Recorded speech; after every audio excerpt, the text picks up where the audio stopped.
waktu lalu.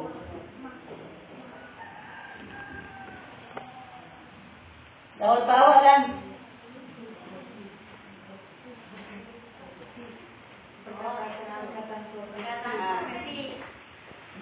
Ini hari kita mau tanya, kira-kira enggak dari firman Tuhan yang lalu disampaikan, adakah jemaat Tuhan yang mengalami kesaksian dari firman Tuhan itu? Misalnya ketika mempraktekkan itu kata-kata profetik itu dan ternyata ada jawaban Tuhan. Kalau ada, saya berikan ruang kesaksian.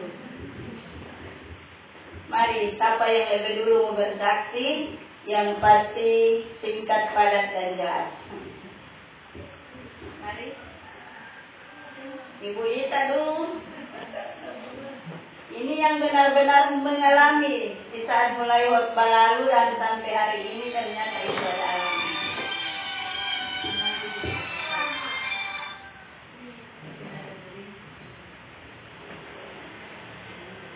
Ada yang mau bersaksi? Malu.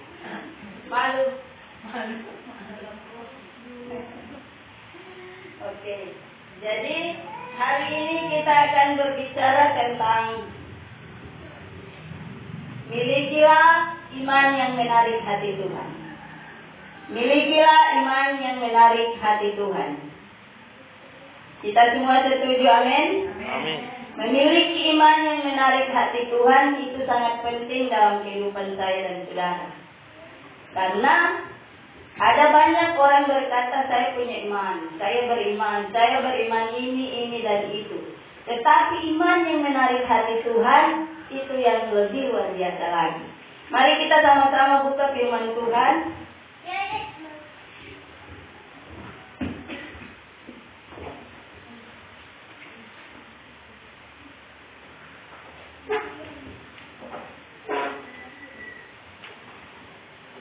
Firman Tuhan yang terdapat di dalam Perjanjian Baru, Markus pasal 5. Ini firman yang sudah sering dikhotbahkan oleh hamba-hamba Tuhan. Markus pasal 5 ayat 25 sampai dengan ayatnya yang ke-34.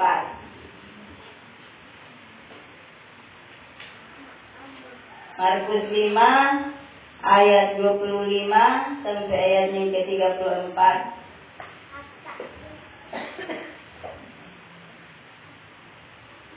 Sudah dapat semua? Mari kita baca bersama-sama. 1, 2, 3. Adalah di situ seorang perempuan yang sudah 12 tahun lamanya menderita pendarahan. Ia telah berulang-ulang diobati oleh berbagai tabib, sehingga telah dihabiskannya semua yang ada padanya. Namun sama sekali tidak ada faedahnya, malah sebaliknya keadaannya makin memburuk. Dia sudah mendengar berita-berita tentang Yesus, maka di tengah-tengah orang banyak itu, ia mendekati Yesus dari belakang dan menjamah jubahnya. Sebab katanya, asal ku jamah saja jubahnya, aku akan sembuh. Seketika itu juga berhentilah pendarahannya dan ia merasa bahwa badannya sudah sembuh dari penyakitnya. Pada ketika itu juga Yesus mengetahui bahwa ada tenaga yang keluar dari dirinya. Lalu ia berpaling di tengah orang banyak dan bertanya, siapa yang menjamah jubahku? Murid-muridnya menjawab, engkau melihat bagaimana orang-orang ini berdesak-desakan dekatmu, dan engkau bertanya, siapa yang menjamah aku? Lalu ia memandang sekelilingnya untuk melihat siapa yang telah melakukan hal itu. Perempuan itu yang menjadi takut dan gemetar ketika mengetahui apa yang telah terjadi atas dirinya, tampil dan tersungkur di depan Yesus dan dengan tulus memberitahukan segala sesuatu kepadanya. Maka katanya kepada perempuan itu, hai anakku, imanmu telah menyelamatkan engkau. Pergilah dengan selamat dan sembuhlah dari penyakit. Ini firman Tuhan, saya katakan iman yang menarik hati Tuhan. Karena di sini ayat 25 ini berkata begini. Adalah di situ seorang perempuan yang sudah 12 tahun lamanya menderita pendarahan. Kalau 12 tahun menderita pendarahan ini, kita bisa bayangkan seperti apa. Kita saja perempuan yang 2-3 hari pendarahan, ini muka sudah pucat. Tapi ini 12 tahun. Jadi kita bisa bayangkan seperti apa keadaan perempuan ini. Di ayat 26 dikatakan, ia telah berulang-ulang diobati oleh berbagai tabib, sehingga telah dihabiskannya semua yang ada padanya. Namun ternyata sama sekali tidak memberi faedah. Tetapi yang ada keadaannya semakin hari semakin memburuk.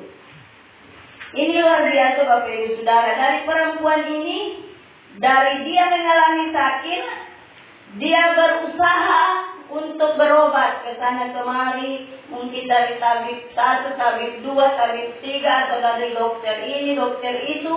Dia berusaha untuk mencari pengobatan. Bahkan Alkitab mencatat bahwa telah dihabiskannya seluruh hartanya hanya untuk berobat. Dan ternyata bukannya dia sembuh, tetapi Alkitab memberikan informasi bahwa keadaannya semakin hari semakin memburuk. Bapak Ibu Saudara yang dikasihi oleh Tuhan, saat ini dari kita yang ada di sini jemaat Tuhan, mungkin kita tidak mengalami persoalan atau sakit yang seperti dialami oleh wanita ini. Tetapi kita sadar atau tidak sadar, dalam setiap hari kita punya persoalan. Mungkin saat ini ada yang bergumul dengan sakit penyakit yang berkepanjangan, mungkin 1 tahun, 2 tahun bergumul, dan ternyata sakit itu bukannya sembuh, tetapi malah keadaannya semakin hari semakin memburuk. Dan hari ini saya mau katakan, ketika hal itu terjadi padamu, engkau jangan berhenti. Engkau jangan menyerah, tetap cari Tuhan. Amin. Setiap hari kita punya persoalan. Ada orang-orang tua yang lagi bergumul, Tuhan, saya sudah berdoa untuk anak saya supaya semakin hari semakin baik. Bergumul 1-2 bulan, 1 tahun, 2 tahun. Bukannya anak saya berubah, tetapi keadaannya makin hari makin memburuk. Itu pergumulan Bapak Ibu Saudara. Tapi hari ini saya mau katakan, jangan engkau berhenti mencari Tuhan. Amin. Kita banyak persoalan yang kita hadapi. Buat para ibu gembala, hamba-hamba Tuhan lagi bergumul buat jemaat-jemaat Tuhan. Ada jemaat-jemaat yang dengar-dengaran, ada jemaat yang luar biasa sekali. Jadi ada jemaat yang digumuli Tuhan, biar nih jemaat ini menjadi dewasa rohani, biar nih jemaat ini ketika dia masuk gereja ada kelihatan, ada perubahan yang terjadi dalam hidupnya. Tetapi dari tahun ke tahun digumuli bukannya lebih baik, tetapi justru lebih menjadi-jadi. Hari ini saya mau katakan, tetap cari Tuhan. Amin. Karena Alkitab mencatat firman Tuhan di sini dari wanita pendarahan ini, ketika dia berulang-ulang kali diobati, hartanya habis untuk pengobatan, tetapi dia tidak berhenti di situ, Bapak Ibu Saudara. Di sini di ayat yang ke-27 dikatakan bahwa dia sudah mendengar berita-berita tentang Yesus. Maka di tengah-tengah orang banyak itu, ia mendekati Yesus dari belakang dan menjamah jubahnya. Sebab katanya, asal ku jamah saja jubahnya, aku akan sembuh. Jadi di poin pertama firman Tuhan ini dari wanita pendarahan ini ayat 25, 26, saya boleh ambil di situ satu poin bahwa wanita ini memiliki iman yang bertindak. Amin. Kita punya iman tetapi kita tidak melakukan apa-apa. Kita punya iman tapi kita tidak ada tindakan apa-apa yang kita lakukan, tidak ada action. Jadi kita memiliki iman cuma diam, duduk, tidur, tidak terjadi sesuatu, Bapak Ibu Saudara. Tetapi kita memiliki iman, kita harus punya tindakan, kita harus ada langkah yang dilakukan. Dan wanita ini memberikan contoh bagi saya dan saudara bahwa ketika dia punya iman, dia ada tindakan yang dia lakukan. Dia sudah berusaha berobat sana sini, menghabiskan harta untuk pengobatan dan tidak memberi faedah, tetapi dia tidak berhenti di situ, Bapak Ibu Saudara.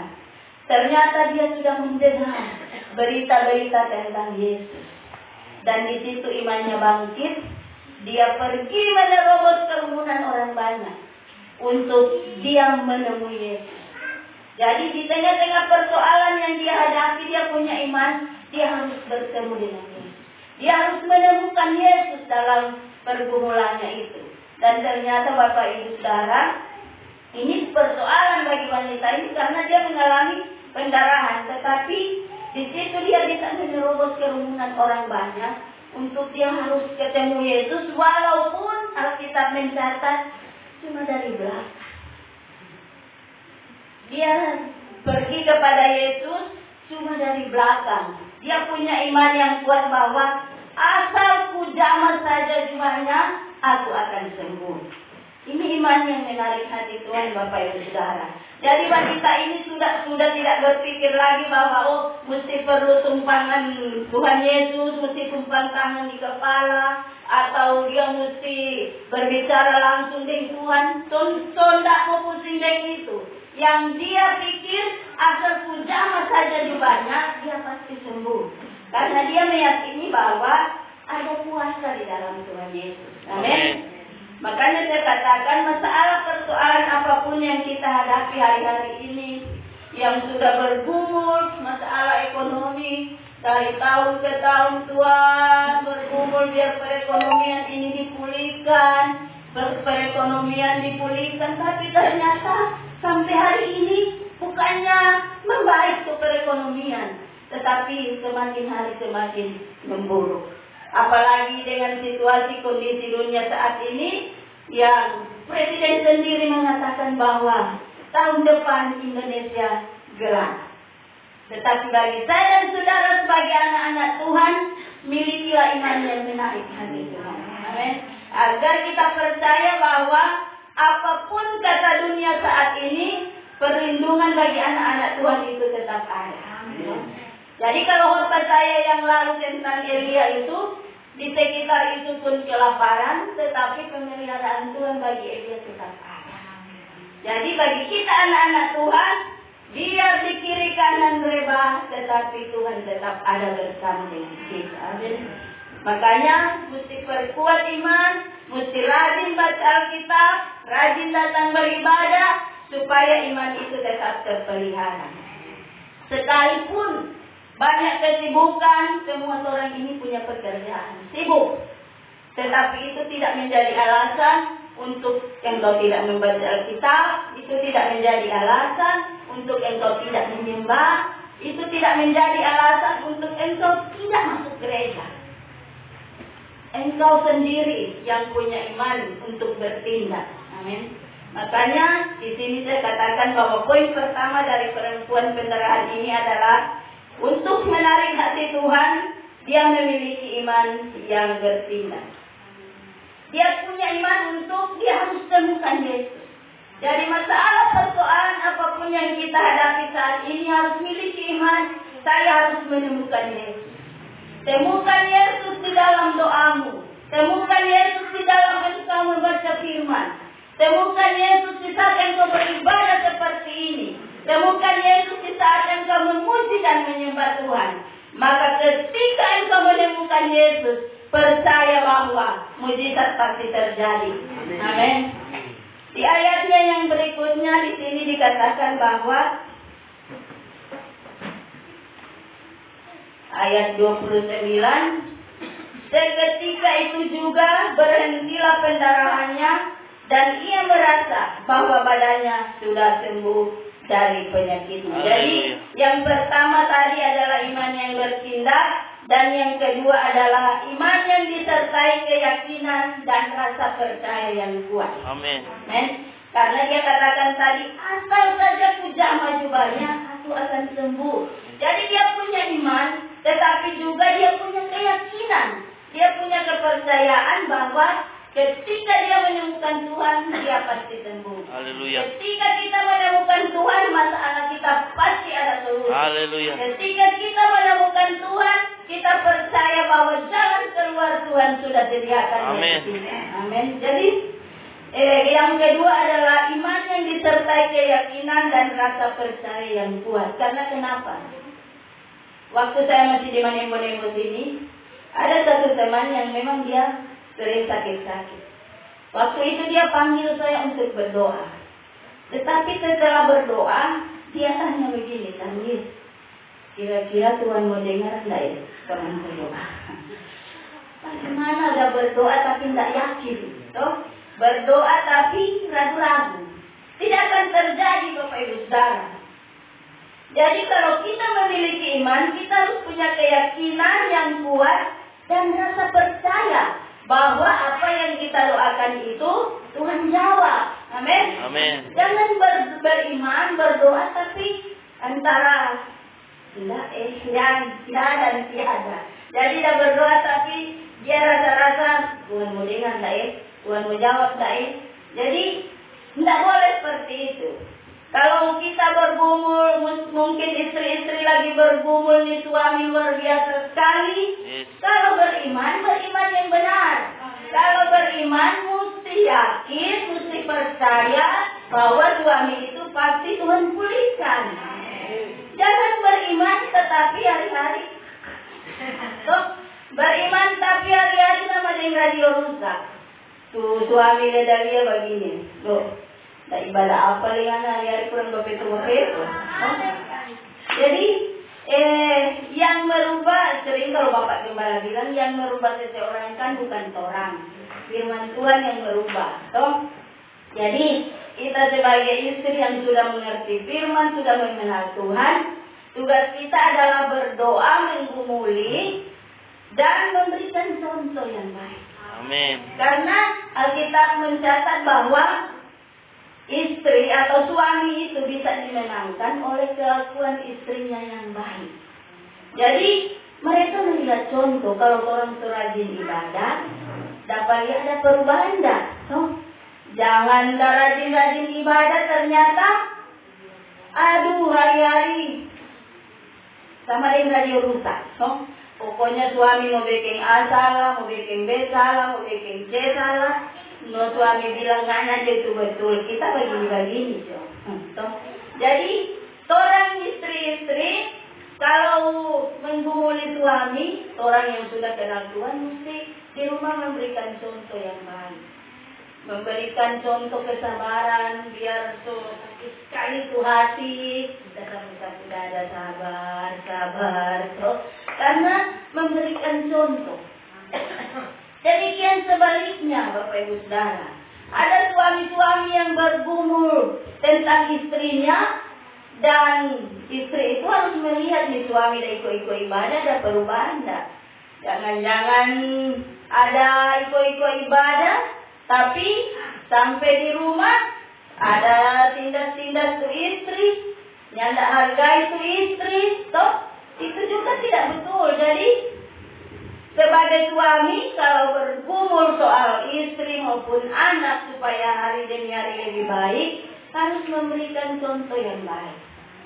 Kita semua sama-sama berusaha menjadi baik, termasuk saya pribadi. Amin. Jadi kita sama-sama belajar untuk menjadi baik, karena untuk menjadi baik itu bukan sekedar yang penting subakti sudah selesai. Wah, itu masih perjalanan yang sangat panjang, Bapak Ibu Saudara. Karena untuk kita membentuk karakter kita hari demi hari lebih baik itu sampai menutup mata, Bapak Ibu Saudara. Selama kita hidup, tetap kita ada hal-hal yang diperbarui. Ada karakter-karakter kita yang harus diperbarui.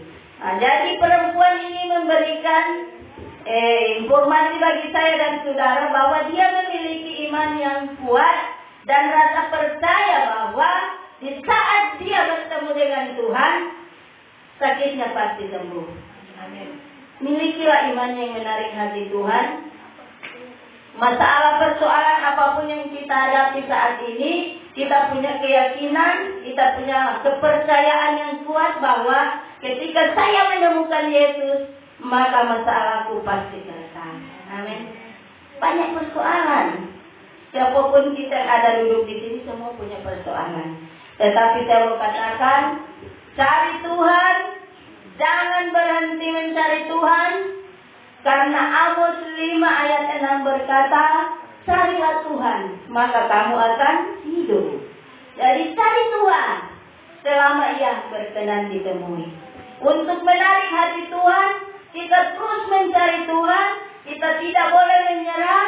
Kita terus maju. Apapun yang terjadi, kita tetap cari Tuhan. Amin. Di ayatnya yang ke-29, mujizat itu terjadi bagi perempuan ini. Dikatakan di sini ayatnya yang ke-29 bahwa seketika itu juga berhentilah pendarahannya dan ia merasa bahwa badannya sudah sembuh dari penyakitnya. Pada ketika itu juga Yesus mengetahui bahwa ada tenaga yang keluar dari dirinya. Lalu ia berpaling di tengah orang banyak dan bertanya, siapa yang menjamah jubahku? Ini persoalan juga bagi murid-murid. Murid-murid berkata, dia menjawab, engkau melihat bagaimana orang-orang ini berdesak-desakan dekatmu, dan engkau bertanya, siapa menjamah aku? Ayat 32, lalu ia memandang sekelilingnya untuk melihat siapa yang telah melakukan hal itu. 33, perempuan itu yang menjadi takut dan gemetar ketika mengetahui apa yang telah terjadi atas dirinya, tampil dan tersungkur di depan Yesus dan dengan tulus memberitahukan segala sesuatu kepadanya. Perhatikan di sini. Kita kan percaya bahwa Tuhan itu Maha Tahu. Yesus itu Maha Tahu. Tetapi kenapa di sini Yesus harus bertanya kepada murid-muridnya? Siapa yang menjamah jubah? Sampai murid-murid bilang, Tuhan tak lihat kok. Ini banyak sekali manusia ini berdesak-desakan, Tuhan mesti mau tanya. Siapa yang jamah Tuhan ke jubah?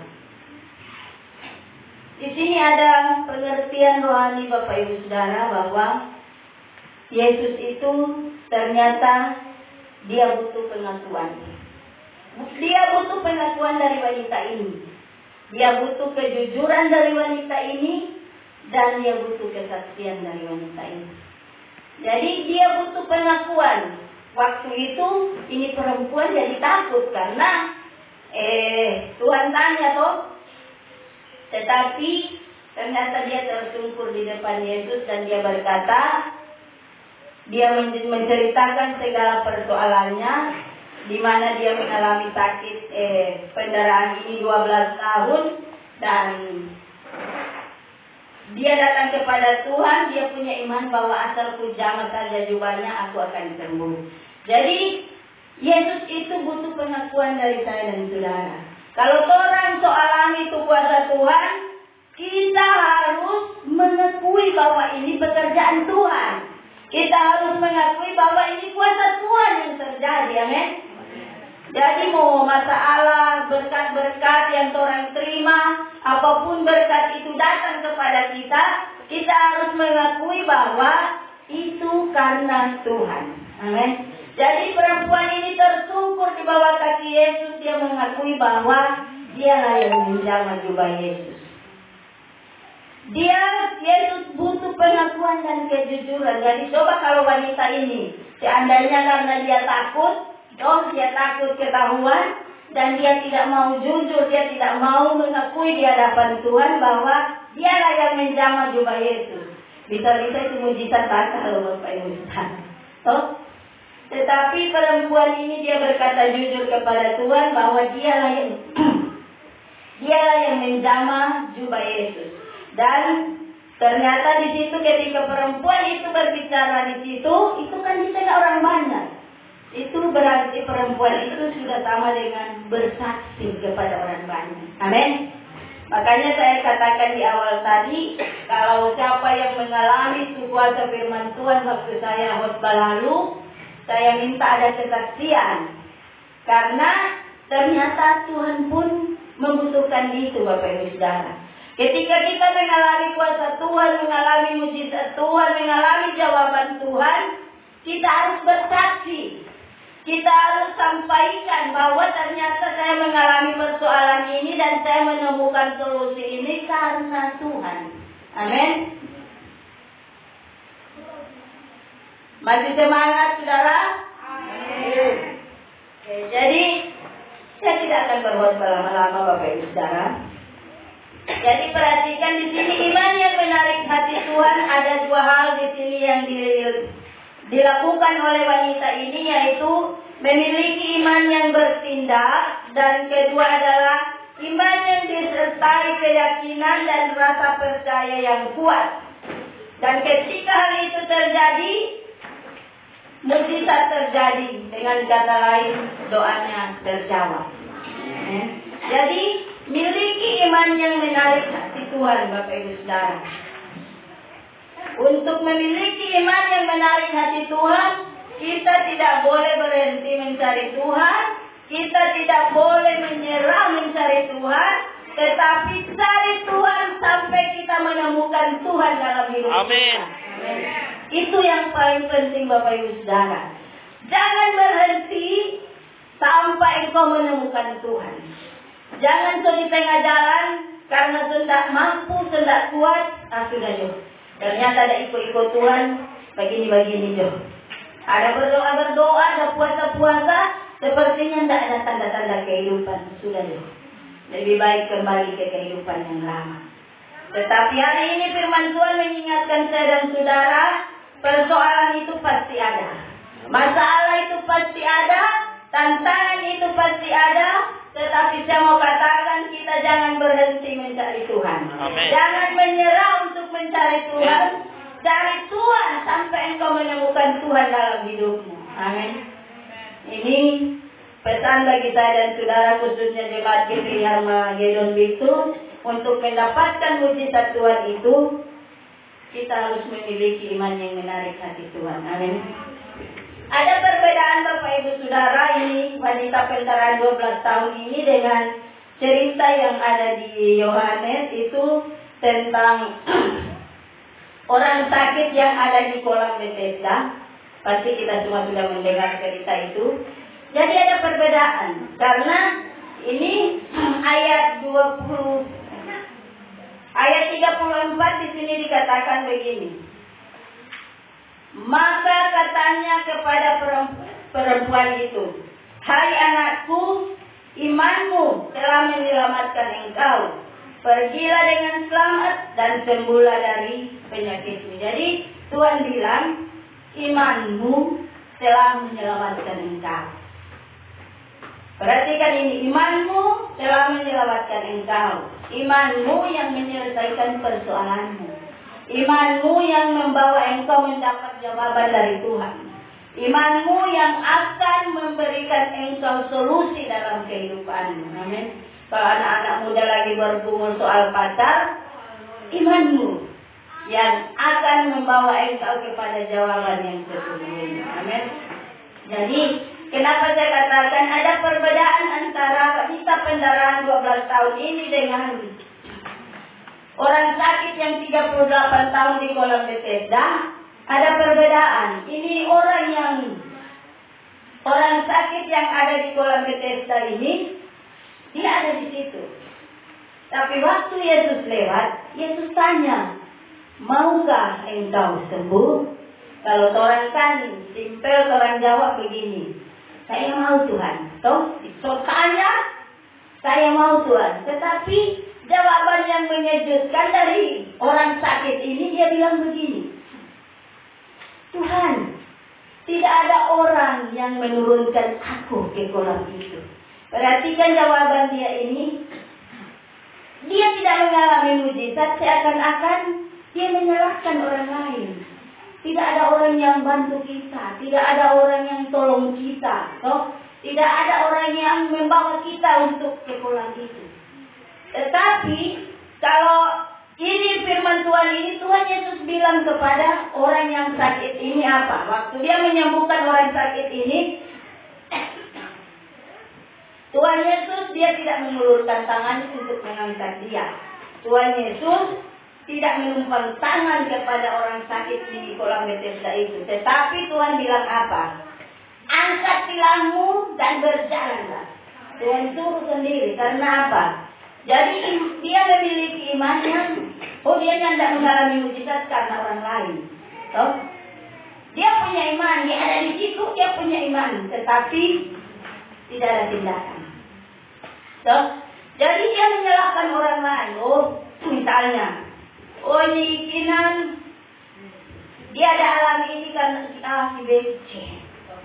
Dia tidak mengalami mujizat karena dia kuat karena siapa? Tetapi Tuhan mau bertindak. Dia bilang kepada orang yang di kolam Bethesda ini, angkat tilangmu dan berjalanlah. Angkat sendiri. Jadi Tuhan yang dapat bantu dia angkat. Tuhan bilang, angkat dengan dapat tampak hidupku berjalan sini. Jadi perhatikan Bapak Ibu Saudara, jangan sampai kita jadi seperti orang yang di kolam Bethesda ini. Dia sembuh bukan karena imannya yang bertindak, tetapi cuma karena inisiatif Tuhan kepadanya. Inisiatif Tuhan. Tuhan so sayang 38 tahun kasihan dia di situ. Kalau Tuhan mau ikut akan dia ke sana. Masa 38 tahun dia di situ. Tetapi karena itu seorang punya Tuhan yang Maha Pengasih dan Penyayang, dia berinisiatif sendiri untuk pergi. Tuhan so tanya mau suka baik. Jawab tuh Pak Iyo, mau jawab tuh, tidak betul. Ada tanya mau suka sembuh, dia jawab lain. Jadi kita harus memiliki iman seperti wanita yang mengalami penyakit pendarahan 12 tahun ini. Tuhan bilang, Tuhan akui sendiri, hai anakku, imanmu yang menyelamatkan engkau. Imanmu yang menyembuhkan engkau. Imanmu yang membawa engkau kepada jawaban. Imanmu yang akan membawa engkau kepada solusi dari persoalan yang engkau hadapi. Kalau ada yang bergumul masalah ekonomi di sini, berimanlah yang kuat. Haleluya. Karena hanya Tuhan sumber jawaban. Amin. Jadi ini hari kita diajar Tuhan untuk menjadi dewasa di dalam Tuhan. Amin. Menjadi orang Kristen yang dewasa, bukan karena kita sakit, wah ini gembalanya datang-datang. Kita kok ada sakit, ini gembalanya datang berdoanya tumpang tangan, makanya kita tidak baik-baik. Jangan sampai seperti itu Bapak Ibu Saudara. Tuhan sudah memberikan kuasa bagi saya dan saudara. Amin. Siapapun kita yang ada di sini, yang namanya orang hidup lahir baru, firman Tuhan berkata, Tuhan sudah memberi kuasa kepadamu. Pergunakanlah kuasa yang telah Tuhan berikan itu. Jadi tanpa tumpangan hamba Tuhan pun, kalau engkau berdoa, engkau pasti sembuh. Yes. Bahkan di YouTube itu saya ikuti banyak pengkhotbah. Mereka ajar bahwa kalau engkau sakit, tidak usah lagi cari pendeta. Berdoa. Karena engkau punya iman, engkau punya kuasa. Yes. Jadi banyak hamba-hamba Tuhan YouTube itu mengajarkan itu untuk membawa orang Kristen itu menjadi dewasa di dalam Tuhan. Bukan berarti panggil hamba Tuhan berdosa, bukan. Tetapi mengajar jemaat untuk jadi dewasa. Kalau engkau alami persoalan ini, persoalan itu, berdoalah kepada Tuhan. Karena kalau engkau cari pendeta, cari hamba Tuhan, pendeta pun berdoa kepada Tuhan. Pendeta berdoa dulu kepada Tuhan. Jadi yang jawab persoalanmu bukan pendeta pun. Yang jawab persoalanmu adalah Tuhan. Dan Tuhan mau bekerja sama dengan kita. Tuhan tidak mau bekerja sendiri. Dia mau ada kerjasama antara dia dengan umatnya. Ketika Tuhan punya kuasa untuk menyembuhkan, apakah kita punya iman untuk beriman memiliki kesembuhan itu? Amin. Jadi Bapak Ibu Saudara, ini firman Tuhan, tidak panjang-panjang. Dan saya percaya 2 poin ini boleh tertanam di tanah hati kita yang subur. untuk kita memiliki iman yang bisa menarik hati Tuhan. Amin. Amin firman Tuhan. Mari kita berdoa. Bapa, kami bersyukur kepadamu Tuhan karena kasih setiamu. Kami sudah mendengarkan firman Tuhan pada saat ini. Dan kami percaya firman ini sederhana. Tetapi hamba percaya Roh Kudus-Mu yang akan memberikan hikmat, pengertian kepada jemaat-jemaat Tuhan yang ada. Di mana mereka boleh mengalami kuasa Tuhan dalam kehidupan mereka. Mereka boleh menemukan Tuhan di dalam kehidupan mereka. Di tengah-tengah masalah, persoalan apapun yang mereka hadapi. Ketika mereka terus mencari Tuhan. Ketika mereka tidak menyerah untuk mencari Tuhan. Maka mereka pasti mendapatkan jawaban daripada-Nya. Terima kasih Tuhan. Kami bersyukur kepadamu memberkati setiap jemaat Tuhan yang hadir pada saat ini. Kami percaya Bapa, mereka pulang membawa berkat-berkat dari firman Tuhan yang ada. Dan itu menjadi kekuatan di dalam kehidupan mereka. Terpujilah namamu dalam nama Yesus. Haleluya. Amin.